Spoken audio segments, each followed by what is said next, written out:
మళ్ళీ ఆ ఇష్టం మళ్ళీ ఏర్పడాలని కోరుకుందాం. ఏముండదండి ఇక్కడ ఒకసారి కలిస్తే అయిపోతుంది, కలుస్తాను వచ్చాక ఒకసారి కలుస్తాను. ఓకే అండి.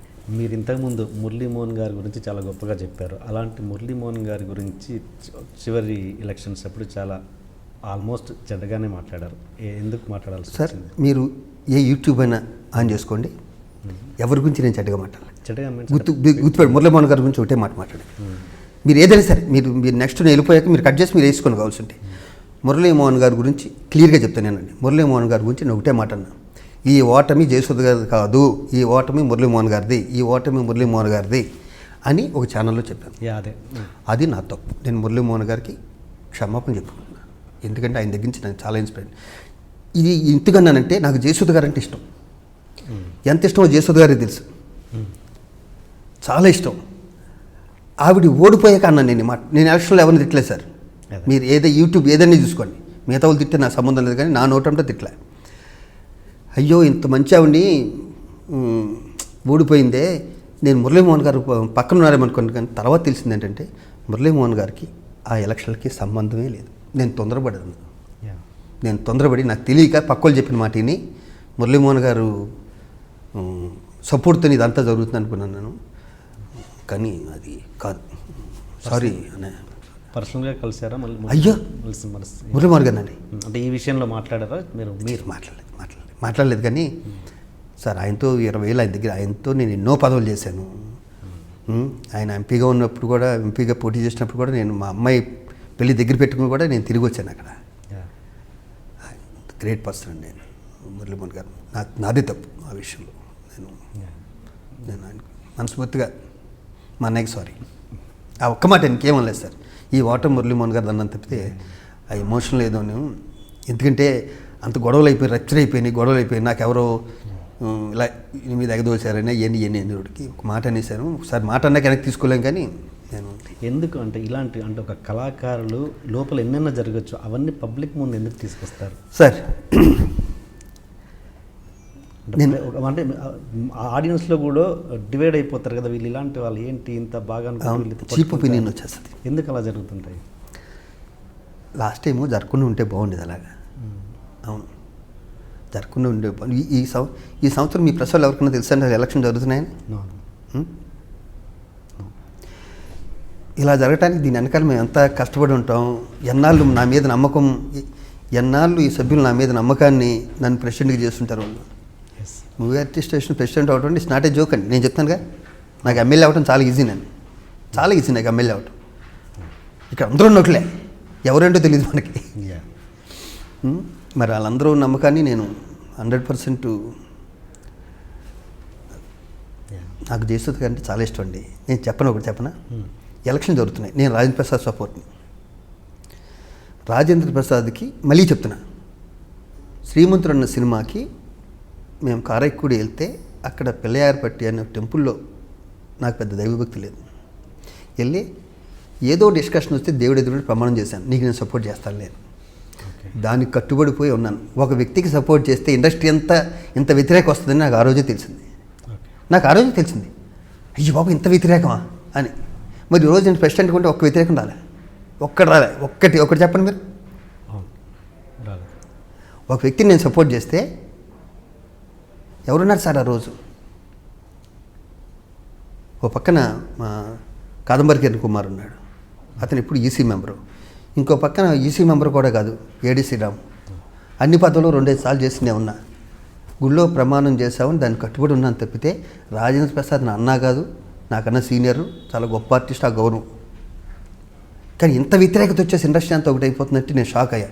ఎందుకు వ్యతిరేకత వచ్చింది రాజేంద్ర ప్రసాద్ సపోర్ట్ చేస్తే అన్నది 10 డేస్కి తెలిసిపోయింది నాకు.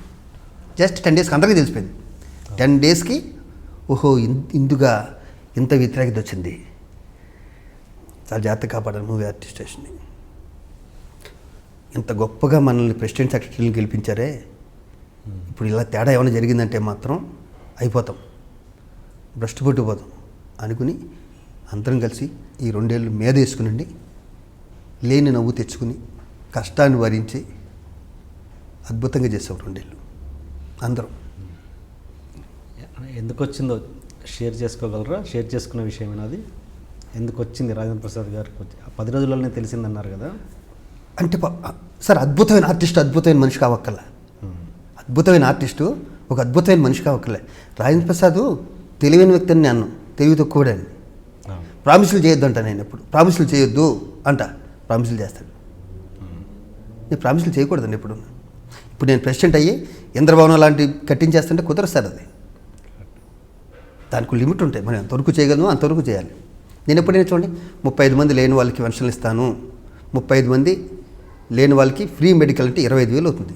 35 మంది కంటే 2 సంవత్సరాలు కట్టాలి వాళ్ళకి. అంటే ఒక్కొక్క వ్యక్తికి ఇంచుమించు 50,000 కట్టాలి. 35,000 ఇలా ఒక్కొక్క వ్యక్తికి 25,000 అన్నది ఈజీగా ఉంటుంది తప్పితే తడికి మోపుడు అవుతుందండి. దాన్ని తీసుకొచ్చే కెపాసిటీ ఉంటేనే మనం ప్రామిస్ చేయాలి. లేని ప్రామిస్లు అయితే చేయకూడదు. ఈ 2 ఏళ్ళు చాలా అద్భుతంగా అందరం ఆయన ప్రెసిడెంట్గా ఉన్నప్పుడు కూడా మేమందరం తల కాస్త చేసి జాగ్రత్తగా నిలబెట్టుకున్నాం. సరే, నాకు ఇంకో కోరిక కూడా ఉంది. నెక్స్ట్ ఇయర్ వచ్చే రోడ్కి 25 years అండి, సిల్వర్ జూబ్లీ. ఓకే.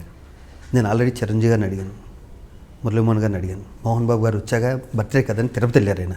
అన్నీ వచ్చాక నేను ఒకసారి ఇంటికి వెళ్ళి కలిసి వస్తా. దీంట్లో ఒక 4 ప్రెసిడెంట్లు చేస్తాను నెక్స్ట్ ఇయర్. మెంటర్స్ని చేస్తాను. అంటే ఇప్పుడున్న టీం 25 ఏళ్ళు కదా, ఇప్పుడున్న టీం ఏదైతే ఉందో మా బాడీ అంతా ఏముందో వాళ్ళకి ఎంత పని చేస్తాం. మా సీనియర్స్ కింద చిరంజీవి గారి కింద, మోహన్ బాబు కింద, మురళీమోహన్ గారి కింద, నాగార్జున గారికి, కృష్ణ గారు, వీళ్ళని పెట్టుకుంటాం ప్రెసిడెంట్స్ కింద నెక్స్ట్ ఇయర్. అంటే వాళ్ళకి మేము ఇచ్చే గౌరవం. వాళ్ళు లేకపోతే మూవీ ఆర్టిస్ట్ అసోసియేషన్ లేదండి. మూవీ ఆర్టిస్ట్ అసోసియేషన్ లేని వాళ్ళకి, మిడిల్ క్లాస్ ఫ్యామిలీస్కి, వీళ్ళకి మాత్రమే. ఉన్నవాడికి మూవీ ఆర్టిస్ట్ అసోసియేషన్ పని ఏముంటుంది చెప్పండి. చిరంజీవి గారికి, మోహన్ బాబు గారికి ఎప్పుడంట వాళ్ళకి ఏం పని ఉంటుంది? వాళ్ళ వల్లే బతుకుతుంది ఇది. వాళ్ళు ఇచ్చే డొనేషన్ బట్టి. కానీ అదో క్రికెట్ మ్యాచ్ వాళ్ళు రాకపోతే ఎవడొస్తారు? నేను వెళ్ళి ఆడితే క్రికెట్ మ్యాచ్ ఏమైనా చూస్తారా? నేను అంత అమ్మాయికున్నా. వాళ్ళ హెల్ప్తోనే బాగుంటుంది మూవీ ఆర్టిస్ట్ అసోసియేషన్. నేను అందరితో కలుపుకొని, నేను చిరంజీవి గారు కూడా ఉన్నారు, 2 ఉంటే హ్యాపీగా అందరితో కలుసుకుంటే పోతాం. నా ఇల్లు సత్రంలో ఉంటుంది సార్. ప్రతి లేనోడు నా ఇంటికి వాళ్ళ ఇల్లా వస్తాడు సరదాగా. అమ్మ కాఫీ పెట్టని తాగుతారు, వెళ్ళి ఫ్రిడ్జ్లో మనుషులు తీసుకుంటాడు. నాకు అంత అందుబాటులో ఉంటాను. నేను ఉండేది ఫిల్మ్ నగర్లోనే. వాళ్ళకి అంత అందుబాటులో ఉంటాను కాబట్టి నేను అంటే ఇష్టం. మీరు దేవుణ్ణి నమ్మరు కదా, ఎందుకు? దానికన్నా ప్రత్యేకమైన రీజన్ ఉందా? చిన్నప్పటి నుంచి నమ్మనండి. నేను తప్పు చేయనండి. ఫస్ట్ నేను అస్సలు తప్పు చేయను. నేను చాలా సెన్సిటివ్. ఎవరన్నా ఏదంటే కుచించిపోతాను. ఇప్పుడు రాడు తెలిపోయింది. కానీ నాకు దేవుణ్ణి నమ్మే అంత రాలేదు. నేను నా పిల్లల మీద ఒట్టు. నేను పుట్టాక ఇంతవరకు, నా ఊహ తెలిసాక ఈ క్షణం వరకు మా ఇంట్లో మా మిస్సెస్ వాళ్ళు చాలా భక్తులు. చాలా ఇలా దేవుడు దండం పెట్టుకుంటే అందరూ బాగుండాలి అయిపోయింది సార్ అది. లేకపోతే నాకు అది కావాలి, నేను కొంచెం ఇంకా మంచి క్యారెక్టర్లు పడాలి, నాకు ఫైనాన్షియల్ ఇంకా కొంచెం పెద్ద ఇల్లు కొనాలి, ఎప్పుడూ మొక్కను. అది ఎక్కడైనా ఉండండి. నాలో నాకు నచ్చే గుణం అది. అందరూ బాగుండాలి తప్పితే ఇంకో మొక్కను. దేవుని నమ్ముకుంటారా? ఏదో పవర్ ఉందని నమ్ముతాను తప్పితే దేవుని పెద్ద అలా నేను శ్రీకాంత్ నన్ను తిప్పని గుళ్ళు లేవు, తరుణు నేను వెళ్ళని గుళ్ళు లేవు, మా మిస్సెస్ నేను అలా ఇటు మనసరోవరం నుంచి అటు శ్రీలంక శాంకరీదేవి వరకు నేను తిరిగిన గుళ్ళు అంటూ లేవు. అండ్ మీరు చెన్నైలో ఉన్నప్పుడు అయ్యప్ప మాల వేసారంట, సడన్గా 10 రోజులకి తీసేసాను. ఉండలేకపోయాను. ఎందుకు రీజన్? సిగరెట్ ఉండలేకపోయానండి. ఒక హ్యాబిట్ మనల్ని ఇప్పుడు మానేశాను. 13 ఏళ్ళు అయింది. సిగరెట్ ఉండలేకపోయాను. నా వల్ల కాలేదు. నాకు అయ్యప్ప కన్నా సిగరెట్ ఇంపార్టెంట్ అనిపించింది ఆ క్షణం. అంటే ఒక దుర్వ్యసనం అలా అనిపించింది.